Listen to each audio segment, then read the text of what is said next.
I'm Hannah. And I'm Abbie. And we're from Drumchapel TV. And today we're interviewing the First Minister of Scotland, John Swinney.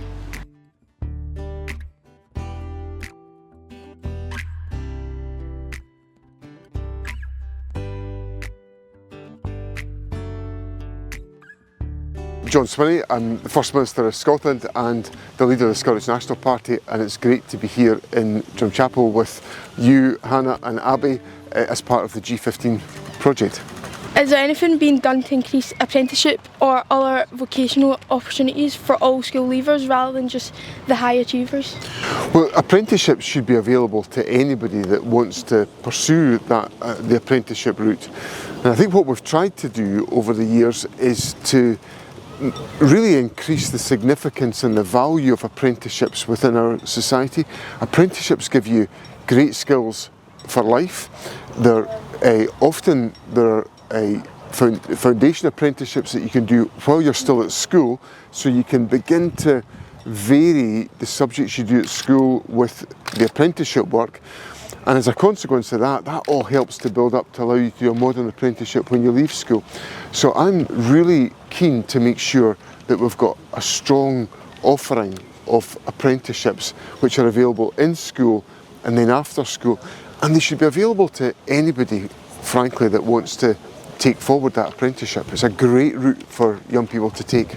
Life skills are something that young people leaving school are struggling with, such as paying bills, opening bank accounts, operating utilities and understanding their tenancy rights. Is there something that can be addressed in this curriculum? I think that's a really important question, Hannah, and I think it's important that young people leave school with the ability to act and to operate in the modern world, and all the things that you talked about there are all the issues that are relevant to people's lives, you know, paying bills, securing tenancies, working our way through access to employment. The schools should be doing a fair amount of that, but there's obviously, if you're saying there's not enough of that going on, then that's something I need to look at carefully. And of course, the whole point of these conversations that I have with individuals around the country and yourselves in raising the issue about life skills is to make sure that what happens in education actually addresses the core requirements of individuals in our society. So I'll take that point away and just make sure that we're thinking as much as we can about the availability of life skills education as part of the school curriculum. How do you plan to tackle knife crime, and how do you plan to get knives off the street? Well, knife crime is something that, thankfully, in the recent crime statistics, the possession of weapons in schools, for example, is declining. So that's a welcome. The problem's not solved, but it's welcome that it's going down. I think there's two things we've got to do. First of all, we've got to make sure that there is good education about the dangers of carrying a knife and the damage that can do to individuals in every circumstance. And then the second thing is that we've got to make sure that where there is any activity that involves knife crime, the appropriate criminal justice approach is taken to all those circumstances. But I think the key thing for us is to change the way people think. That why on earth? There's just no rational reason for carrying a knife, just none. So we've got to try to get that message across to people as much as we possibly can do, so that we're not having that experience of individuals being put at risk or at threat as a consequence of somebody carrying a knife. Youth clubs play such a big role in communities, keeping young people safe and opening up big opportunities. What are your plans, if any, to grow and sustain these crucial services? I think youth clubs, and I'd be really interested in our conversation earlier on about the role of G15, because what that does is it clearly helps you to pursue new opportunities. You're undertaking a broadcast interview with me here today, and that's a great opportunity for you to acquire new skills and to be able to use them in the future. So I think youth clubs are integral to ensuring that you have you're able to acquire skills, you're able to make connections with people, and I think what I certainly want to make sure is that we've got as much of a presence for youth clubs and youth activity right throughout our society, and that means that we've got to be supporting third sector organisations, community sector organisations to make sure those facilities are available at local level. The third sector plays a crucial role in modern society. We identify the gaps the government miss and provide services to the best of our ability. Is there any plans to recognise and back these services up with security throughout funding streams and other means?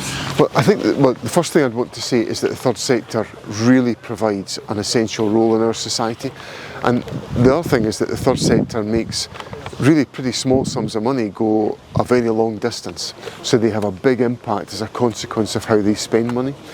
Now, one of the things that we're trying to explore is whether we can give longer term funding certainty to third sector organisations. So I'd be keen to go to 2, perhaps 3-year funding settlements, which would allow third sector organisations to plan better ahead, to have fewer worries about money, and to be in a position whereby they can actually deliver some of that greater impact with greater certainty, and as a consequence of that, organisations would be able to make more of an impact as a consequence. Did you ever attend the youth club, and if you did, what did you take from that? Well, I did a lot of, when I was in my teenage years, I went to the Boys Brigade, and we had kind of a lot of youth club activities, so there was a lot of connections made there. We played a lot of sport. We got involved, so we had a lot of competitions we were involved in. Played a lot of table tennis, played a lot of indoor football, played a lot of, a lot of other indoor subjects, a lot of gymnastics, all these kind of things. So there was a lot of physical exercise. But there was also projects where we made a difference in the lives of people locally. So we worked with maybe older people in our community to support them where they were having difficulties. And I think that's the beauty of youth projects. You can sort of construct whatever it is you want to do and have an impact as a consequence. All under 18s in this election will be excluded. Why should 16-year-olds be allowed to vote? From my point of view, I think 16, 17-year-olds should vote in every election. You're old enough to get married, you're old enough to join the armed forces, so you should be old enough to vote. And I don't think there's any good reason why that shouldn't be the case. Young people are facing a mental health crisis. Access to support services it sometimes takes years. Is there a plan to address this? Well, what we want to do is to try to support young people as early as possible before these problems become too serious. The earlier you get into a problem and try to address it, the better. So we've put mental health counsellors into schools. We've also like G15, I suspect, probably makes you feel quite good. Yeah. I bet you that's a great thing for you, and that's often, I think, what is the answer we're searching for, that young people feel they've got access to good, encouraging support. Now, obviously, when problems become acute, you've got to make sure that young people are well supported as a consequence, and and we've got to make sure we've got the interventions in place to do that at the earliest opportunity. But fundamentally, making sure that young people are supported at school and in the community is critical to what we take forward.